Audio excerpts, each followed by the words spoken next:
Ladies and gentlemen, this is Adarsh and welcome to my Conedi. So നമ്മൾ ഇന്ന് സംസാരിക്കാൻ പോകുന്നത് ഒരു സീരീസിനെ പറ്റിയിട്ടാണ്. ഒരു 7 എപ്പിസോഡിന്റെ ഒരു ആന്തോളജി സീരീസ്. ആന്തോളജി പറയുമ്പോൾ ഒരു എപ്പിസോഡ് മറ്റേ എപ്പിസോഡ് തമ്മിൽ വലിയ കണക്ഷനും പരിപാടിയൊന്നും ഉണ്ടാവില്ല. ആൻഡ് ചിലപ്പോൾ 7 എണ്ണം ഡയറക്ട് ചെയ്തിരിക്കുന്നത് 7 ഡയറക്ടേഴ്സ് ആയിരിക്കും. സോ നമ്മുടെ രാജ്ബി ഷെട്ടി, പ്രകാശ് രാജ് ഒക്കെ അഭിനയിച്ച സീരീസ് ആണ് ഏകം. C5-ലാണ് സ്ട്രീം ചെയ്യുന്നത്. വലിയൊരു അബദ്ധം പറ്റി ഈ സീരീസ് കണ്ടപ്പോ. ഞാൻ വിചാരിച്ചത് ഇത് 2026 ഇറങ്ങിയ സീരീസ് ആണെന്നാ. എടാ ഇത് 2024 ഇറങ്ങിയ സീരീസ് ആടേ. അന്ന് ഏതോ ഇവരുടെ ഒരു വെബ്സൈറ്റിലാണ് ഇത് ഇറങ്ങിയിട്ടുണ്ടായിരുന്നു. ഞാൻ C5 ഒറിജിനൽസ് ആണ് വേണ്ടിയിരുന്ന് കണ്ടു. അതുകൊണ്ട് നഷ്ടം പറ്റിയോ? ഒരിക്കലും ഇല്ല. 3 ദിവസം ഞാൻ സുഖമായി കിടന്നുറങ്ങി. സോ ഇതിനെപ്പറ്റി പറയുന്നതിന് മുമ്പ് ബൈ വിച്ച് മീൻസ് ഫിയർ ഇവിടെ ഒരു ഹൊറർ സീരീസ് ഇറങ്ങിയിട്ട് കിടു പറഞ്ഞ ലിറ്ററലി ഇതുവരെ ഇറങ്ങിയതിൽ ഏറ്റവും ബെസ്റ്റ് ഇൻ ടൗൺ എന്നൊക്കെ പറയാൻ പറ്റുന്ന പെട്ട സാധനമാണ്. ഇന്ത്യൻ പാരനോർമൽ സൊസൈറ്റി തുടങ്ങിയ ഗൗരവ് തിവാരിയുടെ ലൈഫ് സ്റ്റോറി പറയുന്ന സീരീസ് ആണ്. 6 എപ്പിസോഡ് 7 എപ്പിസോഡ് ഉണ്ട്. ആമസോൺ പ്രൈമിൽ അവൈലബിൾ, MX പ്ലെയറിൽ ഫ്രീ ആയിട്ട് അവൈലബിൾ ആണ്. സോ കാണാത്തവരുണ്ടെങ്കിൽ കണ്ടു വെക്കുക. This is so underrated and too good. അത്രയും കിടു സാധനമാണ്. ഇപ്പോഴത്തെ കാണുന്ന പോലെ ഹൊറർ അപരാധവും പ്രേമവും പ്രേമനാടകവും ഒന്നും അല്ല. പെട്ട സാധനം. ഫസ്റ്റ് എപ്പിസോഡ് ലാസ്റ്റ് എപ്പിസോഡ് വരെ ത്രില്ല് അടിപ്പിക്കും, ചിൽസ് തരും, ജംസ്കേസ് തരും. അജാതി പെട സാധനമാണ്. ഫ്രീ ആയിട്ട് അവൈലബിൾ ആണ്. ടെലഗ്രാം ഒന്നും പോയി തപ്പി പിടിക്കേണ്ട ആവശ്യമില്ല. എന്തായാലും കണ്ടു നോക്കുക. ഇടയ്ക്കിടയ്ക്ക് ഇതിനെപ്പറ്റി പറയുന്നത് എന്റെ മാമൻ ഡയറക്ട് ചെയ്തുകൊണ്ടൊന്നും അല്ല. This is too good. ഈ ഹൊറർ ജോണറിലെ ഒരു ജെം എന്നൊക്കെ പറയാൻ പറ്റുന്ന സീരീസ് ആണ്. അണ്ടർ റേറ്റഡും ആണ്. അതുകൊണ്ടാണ് പറയുന്നത്. ഏകം സുഖ ഉറക്കം. നിങ്ങൾക്ക് ഉറക്കമില്ലാത്ത ആൾക്കാരാണോ നിങ്ങൾ? എന്നാൽ നിങ്ങളെ ഉറക്കാൻ വേണ്ടി ഇറക്കിയ ഒരു സീരീസ് ആണ്. പേഴ്സണലി ഞാൻ ഈ സ്ലോ ബേൺ ഡ്രാമാസിന്റെ അത്ര വലിയ ഫാൻ അല്ല. അതുകൊണ്ട് തന്നെ എനിക്കിത് ഭയങ്കര ബോറിംഗ് ആയിട്ടാണ് തോന്നിയത്. ഭയങ്കര ബോറിംഗ് പറഞ്ഞാൽ എക്സ്ട്രീം ലെവൽ ബോറിംഗ്. അത്രയും ഞാൻ കിടന്നുറങ്ങി. ആജാതി സാധനം. ഈ സ്ലീപ്പിംഗ് പില്ലിനൊന്നും വേണ്ടിയിട്ട് ഡോക്ടറെ അടുത്തൊന്നും പോകണ്ട. നല്ല ഫുഡ് അടിക്കുക, ഇത് കാണുക, സുഖമായി ഇറങ്ങുക. സോ നിങ്ങൾക്ക് ഈ സ്ലോ ബേൺ ഡ്രാമാസിന്റെ ഒക്കെ ഫാനാണ് നിങ്ങൾ വെച്ചാൽ ചിലപ്പോൾ നിങ്ങൾക്ക് ഇത് പ്യുവർ ആർട്ട്, ദിസ് ഇസ് അജം അങ്ങനെയൊക്കെ തോന്നും. എനിക്ക് ബോറായിട്ടാണ് തോന്നിയത്. 7 എപ്പിസോഡില് ഓരോ എപ്പിസോഡ് 3/4 മണിക്കൂർ ഉണ്ട്. എന്തോന്നടേ ഇത്.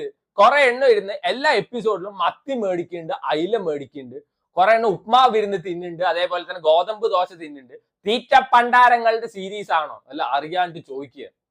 ആൻഡ് ഇതിന്റെ ഫസ്റ്റ് എപ്പിസോഡ് മാത്രമേ എനിക്ക് ഇഷ്ടമായിട്ടുള്ളൂ. First episode that was actually nice.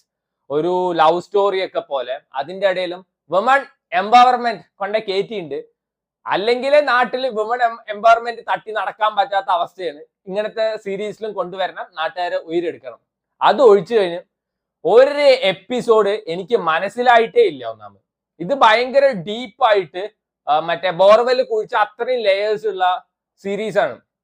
അതുകൊണ്ട് ഞാൻ പറയാം, ചിലവരുണ്ടാവില്ലേ മറ്റേ ബുദ്ധിജീവികൾ, കാക്ക നോർത്ത് വെസ്റ്റ് പറന്നു കഴിഞ്ഞു വെച്ച പ്ലാസ്റ്റിക്കിന്റെ എണ്ണം കൂടുതലാണ്, സൗത്ത് ഈസ്റ്റ് ഡയറക്ഷനിൽ പറന്നു കഴിഞ്ഞു വെച്ച എക്കണോമിക് ഡെവലപ്മെന്റ് ആണ്, സസ്റ്റൈനബിൾ ഡെവലപ്മെന്റ് ഗോൾസ് ആണ് കാണിക്കുന്നത് എന്നൊക്കെ പറഞ്ഞിട്ട് കണ്ടുപിടിക്കുമല്ലോ. അതിനു വേണ്ടി മാത്രമേ ഇരിക്കുന്ന അവർക്കൊക്കെ ഇത് ഭയങ്കര ഇഷ്ടാവുന്നതാണ് പേഴ്സണലി എനിക്ക് തോന്നുന്നത്. എനിക്ക് പണ്ടാരം ഒന്ന് തീർന്നു കിട്ടിയാൽ മതി പറഞ്ഞിട്ടായിരുന്നു. ആൻഡ് C5 ആയതുകൊണ്ട് തന്നെ ഒരു ഉപകാരമുണ്ട്. 2X ഇട്ട് കാണാം. എന്നാ കിടുവാണ്. എടേ ചൈനയിൽ നിന്ന് ഒരാൾ ഇന്ത്യ വരെ നടക്കുന്നുണ്ട് വെച്ചാൽ ആ നടത്തം ഫുള്ള് കാണിക്കും. അയാൾ വഴിയിൽ നിന്ന് എന്താ തിന്നത്, വഴിയിൽ നിന്ന് എന്താ കുടിച്ചത്, ഡ്രസ്സ് മാറിയോ, എല്ലാം ഇരുന്ന് കാണിക്കും. ഇതൊക്കെ നമ്മളെ കാണിച്ച് നമുക്ക് എന്ത് മനസ്സിലാവാനാണ്? അറിയാണ്ട് ചോദിക്കുകയാണ്. എനിക്കിത് മനസ്സിലായില്ല പറയുന്നതിൽ ഒരു നാണക്കേടുമില്ല. ബിക്കോസ് ഞാൻ സിനിമ കാണുന്നത് എന്റർടൈൻമെന്റിന് വേണ്ടിയിട്ടാണ്, സ്ട്രെസ് റിലീഫിന് വേണ്ടിയിട്ടാണ്. അല്ലാതെ ഞാൻ ഇതിൽ PhD എടുക്കാൻ വേണ്ടിയിട്ടല്ല കാണുന്നത്. സ്പൂൺ ഫീഡിങ് അല്ല. That's fine. ആലോചിച്ചാൽ ഇതൊക്കെ എന്തോന്നടെ ആലോചിച്ചാൽ മനസ്സിലാവണത്. രണ്ടാമത്തെ എപ്പിസോഡ് വന്നിട്ടും ഒരു 15 മിനിറ്റിന്റെ സംഭവം. 15 മിനിറ്റ് ഉള്ളെങ്കിലും അത് എന്താ അവർ ഉദ്ദേശിക്കുന്നത് എനിക്ക് മനസ്സിലായില്ല. മൂന്നാമത്തെ എപ്പിസോഡാണ് നമ്മുടെ രാജ്ബി ഷെട്ടിയുടെ എപ്പിസോഡ്. അണ്ണൻ വന്ന് ലോൺ എടുക്കുന്നുണ്ട്, മീൻ പിടിക്കുന്നുണ്ട്, അയില തിന്നുന്നുണ്ട്, കിണറ കുഴിക്കുന്നുണ്ട്, പശുവിനെ കറക്കുന്നുണ്ട്. കഴിഞ്ഞു. ഇതിപ്പോ എന്താ മിൽമ പാലിന്റെ വില കൂടിയെന്ന, അത് അയിലയുടെ വില കൂടിയെന്ന എന്താ നമ്മൾ മനസ്സിലാക്കേണ്ടത്?